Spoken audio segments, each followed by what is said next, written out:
Friends, मैं विजय शुक्ला।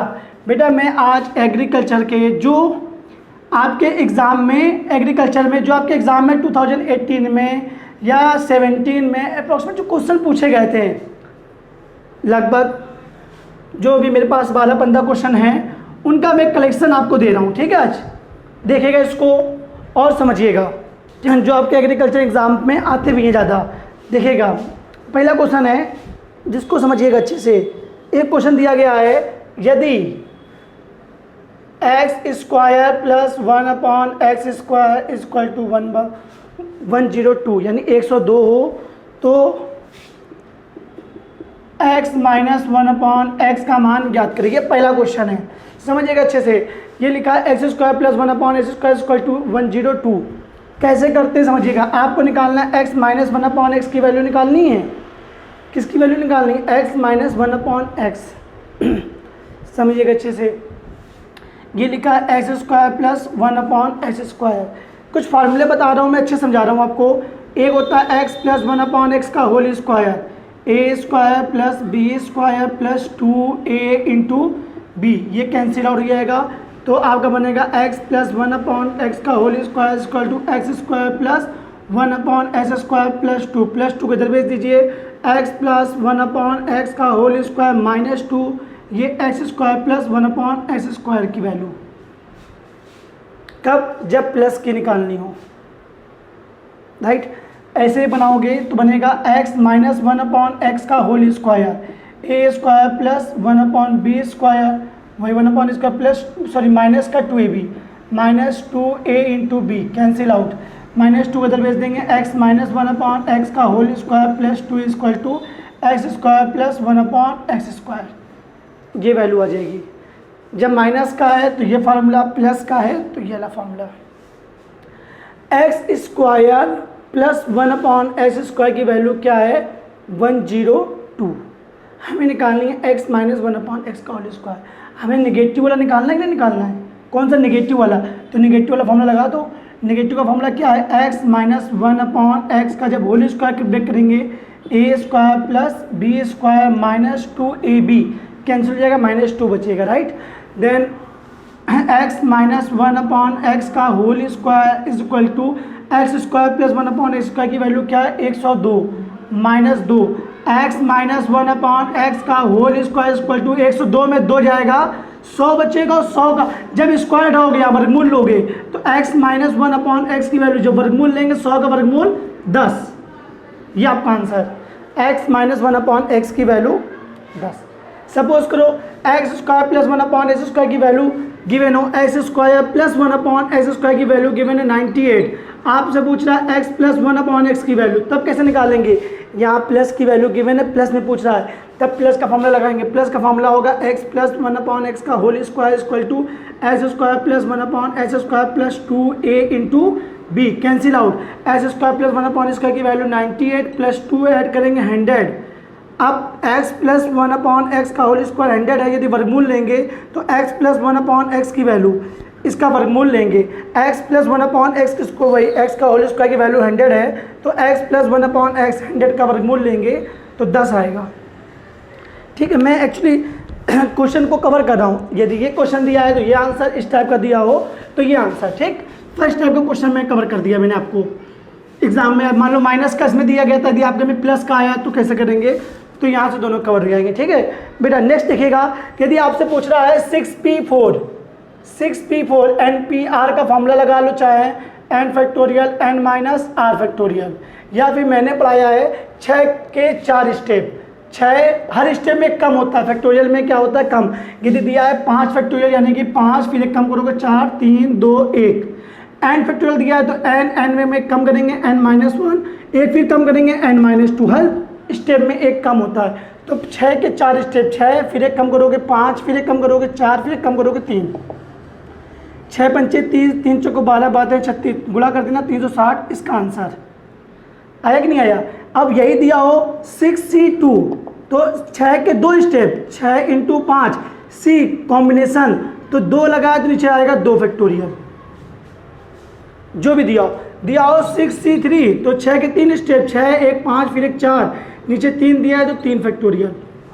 इसमें बहुत ज़्यादा ये पूछते हैं कि 6 भुजा वाले बहुभुज, कोई बहुभुज है जिसकी भुजा क्या है 6 भुजा है, वाले बहुभुज में विकर्ण ज्ञात करें, विकर्ण ज्ञात करें। 6 भुजा है, हमें निकालना है विकर्ण। चलो मैं इसे बता रहा हूँ पहले। 4 भुजा किस में होती है, चतुर्भुज में, इसमें कितने विकर्ण होते हैं 2। यदि इसमें विकर्ण की संख्या निकालेंगे तो 4C2 कर देना पहले, और जो 4 दिया गया था वो भी माइनस में 4 आएगा।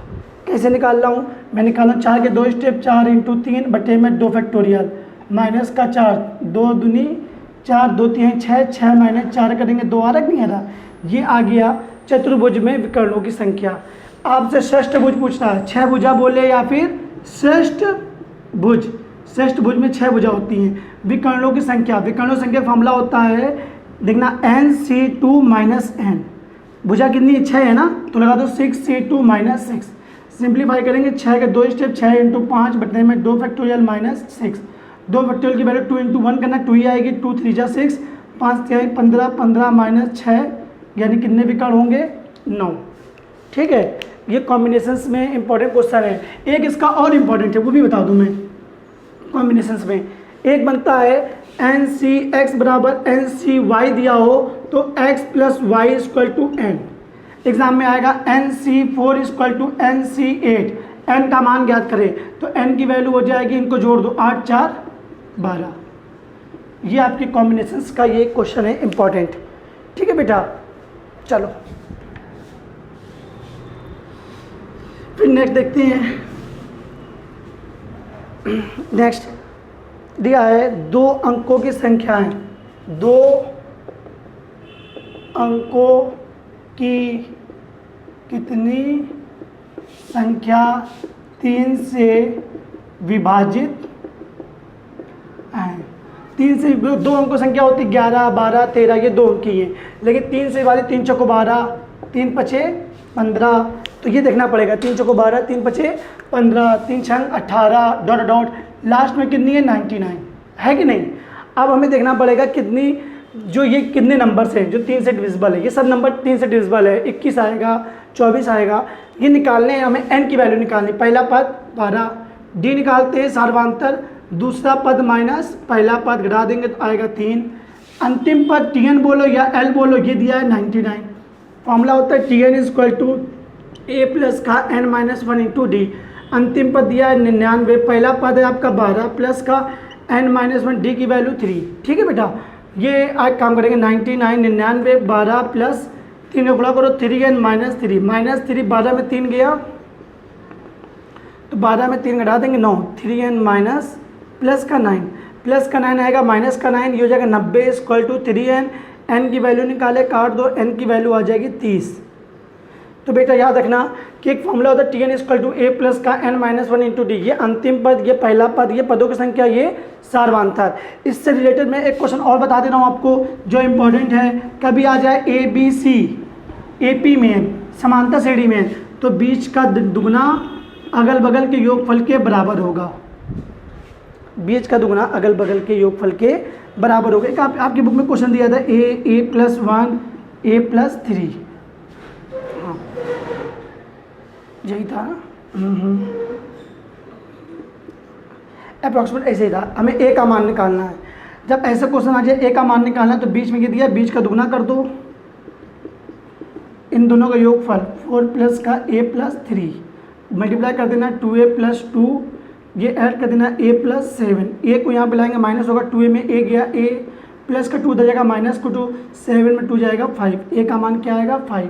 जब भी दिया हो कि ये तीन संख्या किस में हो, समांतर श्रेणी में हो, समांतर श्रेणी में हो, तो a का मान ज्ञात करो। 3 संख्या का फंडा यही होता है। ठीक है, ये AP का समांतर श्रेणी का योगफल का फॉर्मूला बने तो Sn = n/2 2a प्लस का n - 1 × d, ये योगफल का फॉर्मूला इसमें होता है, जिसको हम लगा देंगे, आपका क्वेश्चन सॉल्व हो जाएगा। ठीक, चलो इसके बाद मैंने आपको 3 टाइप का क्वेश्चन बताया, 4th टाइप का क्वेश्चन जिसमें एग्ज़ाम में आपके ज़्यादा इंपॉर्टेंट है। एक इसमें क्वेश्चन ये दिया गया है, ठीक है, एक दिया है 2 comma A comma B comma C comma D comma E comma F, ठीक है, और 65 फिर दिया है और 65 हो तो ई का मान ज्ञात करें, ई का मान निकालना है। एक सीरीज दी है 2a b c d e f फिर 65 और ये समांतर श्रेणी है, किसमें? समांतर श्रेणी में है, तो हमें ई का मान निकालना है। तो कैसे निकालेंगे?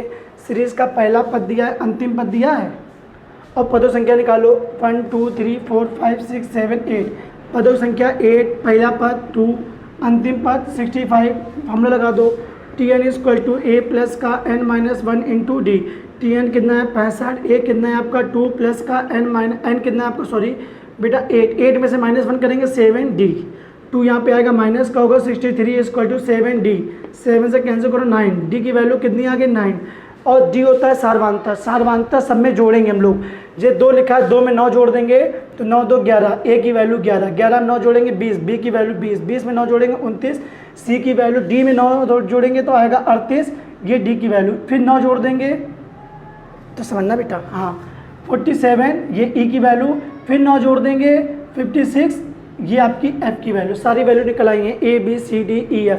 e का मान पूछा है, e का मान क्या होगा? 47, ठीक है, ये इजी क्वेश्चन था, कुछ टफ नहीं था। नेक्स्ट देखो बेटा, फिफ्थ टाइप के क्वेश्चंस दिया है। एक बेलन की त्रिज्या, एक बेलन की त्रिज्या को आधी कर दें व आयतन को दोगुना कर दें, नहीं कर दे, व ऊंचाई को दुगना कर दें तो आयतन पर क्या प्रभाव होगा? चलिए देखिएगा, एक बेलन की त्रिज्या, बेलन के बारे में दिया गया है। अब बेलन का आयतन पूछना है ना, आयतन क्या होता है? बेलन का पाई r स्क्वायर h, करेंगे कैसे ये सीखना।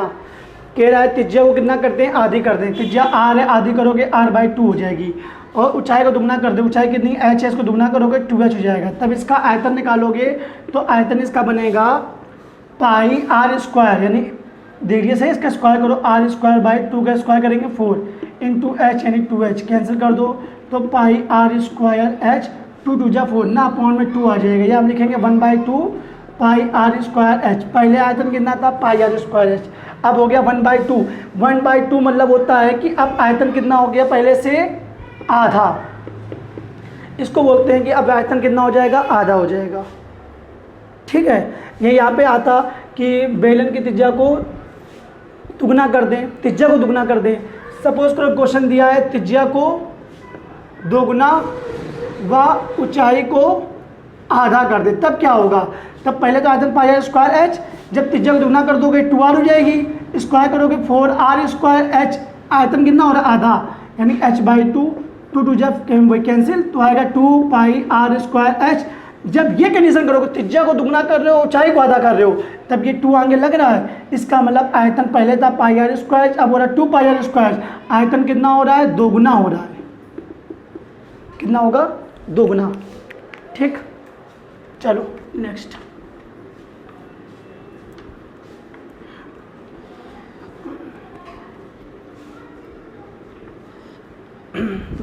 सिक्स टाइप का देखना। हाँ 6 टाइप थोड़ा ये अजीब है आपके लिए, समझिएगा। ट्रायंगल ABC, त्रिभुज ABC में, ठीक है, इम्पोर्टेंट है। जब आया है तो आ सकता है a=2, b=3 आएगा, तो इससे टफ नहीं आएगा, ऐसे लेवल में आएगा। और साइन a=2/3, साइन a बराबर दिया है 2/3, साइन b का मान हमें ज्ञात करना है। ऐसे क्वेश्चन a और b दिया हो, साइन a का मान दिया हो, साइन b का मान ना दिया हो, इनको बोलते हैं साइन रूल, हिंदी में बोलते हैं ज्या का नियम, ज्या का नियम, जो आपने अभी तक नहीं पढ़ा है, मुझे पता है एग्रीकल्चर में नहीं है। कैसे करेंगे? साइन रूल होता है a के अपॉन साइन a और b के अपॉन साइन b। यदि c दिया हो तो c, मान लो दिया नहीं है, c होता है तो c के अपॉन में साइन c, किसी को भी बराबर ले ले तो कोई प्रॉब्लम नहीं, ठीक है। ये दिया नहीं गया, इसका यूज़ नहीं करेंगे, ये साइन रूल है। ए का मान बेटा दिया है 2, साइन ए की वैल्यू क्या है 2/3, बी की वैल्यू क्या है बेटा 3 और साइन बी की वैल्यू फाइंड करनी है, ठीक। सुनना बेटा, ये 2 से 2 कैंसिल, ये नीचे ऊपर हो जाएगा 3 = 3 अपॉन साइन बी, 3 से 3 कैंसिल, क्रॉस मल्टीप्लाई कर दूँ, साइन बी = 1, साइन बी = 1 यानी 1 किसकी वैल्यू होती है, हाँ साइन बी का मान पूछेगा तो 1 आंसर। यदि बी का मान पूछ रहा है, एंगल बी पूछे तो 1 वैल्यू होती है साइन 90 यानी 90 यानी π/2, कैंसिल आउट बी की वैल्यू 90 डिग्री या फिर π/2, ये आंसर। ये साइन रूल है, ये थोड़ा अजीब है, ये आपके सिलेबस में नहीं है, एग्ज़ाम में आया हुआ है तो मैंने आपको समझा दिया, ठीक है। चलो देख लीजिएगा इस क्वेश्चन को अच्छे से बेटा। एग्जाम में ऐसे क्वेश्चन रिपीट होते हैं तो प्रॉब्लम ये होती है कि बच्चा लगा नहीं पाता, क्योंकि वहाँ डिजिट चेंज होगी, क्वेश्चन यही होगा, डिजिट चेंज होगी। एक क्वेश्चन है 1,2 -1,x और 2,3 संदेह हैं तो ए का मान निकालो, संदेह हैं तो ए का मान याद करो। याद करना बेटा, ये पॉइंट होगा आपका x1 y1 x2 y2 x3 y3। संदेह का फॉर्मूला होता है x1 y2 minus y3 plus x2 y3 minus y1 plus x3 y1 minus y2। संदेह में 0 लग जाएगा और यही 3 पॉइंट दिए होते हैं। छेदफल पूछे तो 1/2 लगा दोगे, 0 उठा दोगे तो छेदफल हो जाएगा, ठीक है बेटा। अब ये पॉइंट रख दो, x1 की वैल्यू 1, y2 की वैल्यू x माइनस y3 की वैल्यू 3 प्लस x2 की वैल्यू -1 रखेंगे, -1 हो जाएगा, y3 minus y1 plus x3 की वैल्यू 2 y1 माइनस y2 की वैल्यू x, ठीक है बेटा। 0 सिंप्लीफाई कर लो, ये हो जाएगा x -3 माइनस का मल्टीप्लाई करो, ये 3 में से 2 गया जाएगा 1 हो जाएगा -1 और ये मल्टीप्लाई करोगे 2 2 4 माइनस का 2x = 0। देखना बेटा, सुना, -3 -1 x -4 plus 4 minus 2x = 0 plus 4 से -1 4 कैंसिल, -2x में से x डालोगे माइनस x = 0, x की वैल्यू 0, x का मान क्या आएगा बेटा 0। संदेह की ये कंडीशन होती है, ये फॉर्मूला होता है, संदेह पे लगा देना। ये x1 y1 x2 y2 x3 y3 point है, सिंप्लीफाई कर देना, जो आंसर आएगा आपका वही आपका आंसर होगा, ठीक है बेटा। ये संदेह के लिए। नेक्स्ट देखिएगा बेटा, हाँ देखना, एक क्वेश्चन ये दिया गया है कि कोई बिंदु है -4,3 जो झुकाव आपको दिया गया है m = 1/2 से जाने वाली रेखा समीकरण से जाने वाली रेखा का समीकरण समझना बेटा। जाने वाली रेखा समीकरण कैसे निकालेंगे, हाँ ये बिंदु दिए, ये हो जाएंगे x1 y1 और जो झुकाव होता है ये आपका m, और जब एक बिंदु दिए हो वो प्रवणता दी हो तो समीकरण का फॉर्मूला होता है y - y1 m x - x1। दो बिंदु दिए होते हैं x1 y1 x2 y2, तब समीकरण निकालना हो y - y1 y2 - y1 upon x2 - x1 bracket में x - x1, ये x2 - x1 है। फिर एक चीज़ याद रखना बेटा, प्रवणता की बात आती है, प्रवणता कोण दिया हो तो tan थीटा और प्रवणता दो बिंदु दी हो तो y2 - y1 upon x2 - x1। दो बिंदु दी हो कि प्रवणता पूछेगा एग्जाम में, ये इंपॉर्टेंट है, एग्जाम में बहुत आया वो क्वेश्चन है।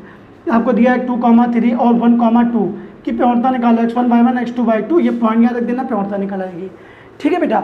और ये हो गया, समीकरण से निकालनी हो तो y = mx + c बना लेना। यह होता है -x का गुणांक जो अपॉन y का गुणांक, लेकिन x और y दोनों एक पक्ष में होने चाहिए, बराबर में नहीं, ठीक है। ये रख दो, y - y1 की वैल्यू 3, m की वैल्यू 1/2, x - x1 की वैल्यू -4 रखोगे +4, 2 से मल्टीप्लाई कर दो 2y - 6, ये हो जाएगा x + 4, उधर भेज दो, x - 2y - 6 जाएगा, जुड़ेगा +10 = 0।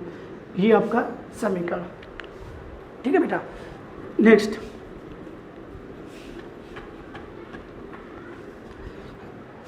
देखिएगा बेटा, हाँ ठीक है, ओके। कुछ आए थे माध्य मध्यिका बहुलक में अंतर, सुनना बेटा, लिख ले रहा हूँ, आप लोग लिखिएगा। यदि पूछे माध्य मध्यिका बहुलक में अंतर तो ये रिलेशन मीन्स संबंध क्या है, तो बहुलक = 3 मध्यिका - 2 माध्य। इसको लिख लीजिएगा कि आ जाए बहुलक = होता है 3 मध्यिका -2 माध्य। रिलेशन यदि पूछे, एक आता था क्वेश्चन आया था कि वर्गीकरण और सारणीयन में पहले कौन आता है। एक क्वेश्चन है कि वर्गीकरण और सारणीयन में पहले कौन आएगा।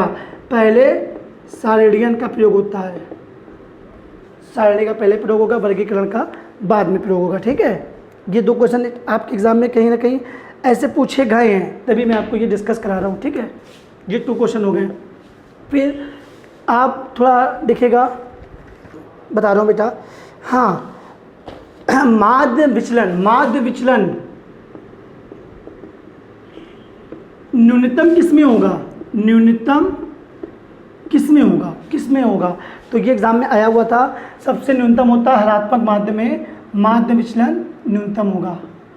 हरात्मक माध्य में जो आपका निकलेगा माध्य विचलन, ये सबसे न्यूनतम होगा।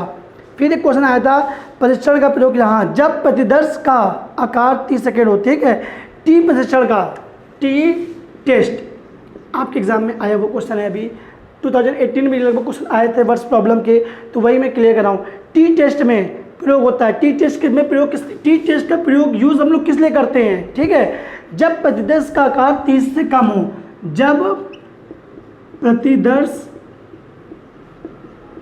का आकार 30 से कम हो। ठीक है बेटा, चलो एक क्वेश्चन था सहसंबंध गुणांक, सहसंबंध गुणांक। जो सहसंबंध गुणांक होता है उसका निम्नतम और वो नहीं, निम्न और उच्च के मीन्स किसके बिटवीन होगा। सहसंबंध गुणांक जो होता है -1 से लेकर +1 तक। सहसंबंध गुणांक किनके किनके बीच होगा, -1 से लेके +1 तक। ठीक है बेटा, इनको थोड़ा लिख लीजिएगा। ये वर्ष प्रॉब्लम के 1 2 3 4 5 क्वेश्चन हैं जो आपके वर्ष प्रॉब्लम के हैं, जिनको हम थ्योरेटिकल क्वेश्चन बोलते हैं। ठीक है, टी टेस्ट होता है, T1 टेस्ट होता है, ये मैं सब लिखवा दूंगा अब इसके बाद एक वीडियो में सारे टेस्टिंग बता दूंगा। चलिए ये हो गया। अब आपको कुछ चीज़ें और बता दे रहा हूँ, जैसे कि देखना बेटा, आपके में पूछेगा माध्य, माध्य यानी कि आपको दिया 2 3 4 5 6 नहीं, इनका माध्य निकालना हो तो माध्य बोले या समांतर माध्य बोले, बात एक ही है। क्या होता है, कुल पदों का योगफल अपॉन में पदों की संख्या 2 + 3 + 4 + 5 + 6 अपॉन में 1 2 3 4 5 पदों की संख्या। जोड़ देना, 6 5 11 11 11 4 15 15 18 19 20 20/4 ऐसे निकालना। ये वैलिड मेथड है। बाकी यदि आपको आगे पीछे दिया हो तो कैसे करोगे, क्रम से दिया है, 2 के बाद 3, गैपिंग बराबर है, गैपिंग बराबर तो अभी एक लाइन में निकाल सकते हो, 2 + 6/2 8/2 4, जब गैपिंग बराबर हो तो। वैसे आपका ये वैलिड मेथड समांतर मान निकालने का। मध्यिका का भी पूछे तो मध्यिका में केस बनते हैं सम और विषम, सम और विषम। विषम है तो n+1/2वां पद पहले आरोही क्रम में लिख लेना, छोटे से बड़े क्रम में, और सम है तो n/2वां पद प्लस n/2 + 1वां पद अपॉन में 2। पद कैसे वादियों होंगे, पद लिख लेना, पहले उनको किस में लिख लेना, आरोही क्रम में। ठीक है, तब उसको सॉल्व करना। ठीक, चलो बस आज के लिए इतना ही काफ़ी आपका। नेक्स्ट टाइम आपको और ऐसे क्वेश्चन मैं आपको दूंगा। ठीक है बेटा।